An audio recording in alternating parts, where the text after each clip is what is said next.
Letošnji Evropski teden mobilnosti, ki se mu vsako leto pridruži tudi Kranj, daje poudarek kolesarjenju in pešhoji. Glavni namen je seznanitev občanov vseh starosti z alternativnim načinom potovanja, saj imajo vse na dosegu roke, le svoje navade morajo malce spremeniti.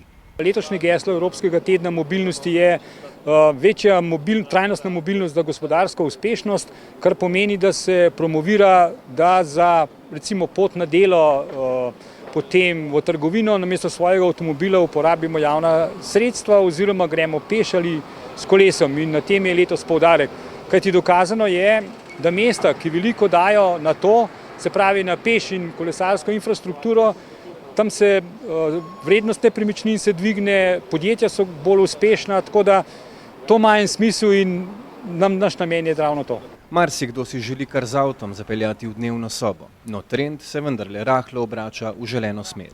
Še vedno premalo. Imamo v trajnostni urbani strategiji cilj, da bo do leta 2023 35% Kranjčank in Kranjčanov uporabilo sredstva trajnostne mobilnosti, avtobus, peš, kolesa.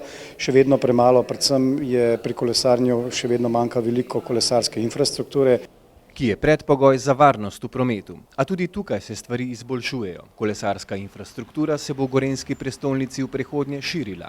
Na Mestni občini Kranj smo zelo zadovoljni z delom naše komisije Varno kolesarjem, ki jo župan ustanovil že v začetku svojega mandata. Vidi se, da dobro delajo, tako ko smo lansko leto odprli cesto 1. maja kolesarsko stezo, sedaj odpiramo tukaj. Ob letošnjem Evropskem tednu mobilnosti, ki vsebuje pester program o osveščanju ljudi o alternativah prevoza, boste nemara spremenili vaše potovalne navade. Peš ali s kolesom, zakaj pa ne? Telo in okolje vam bosta hvaležna.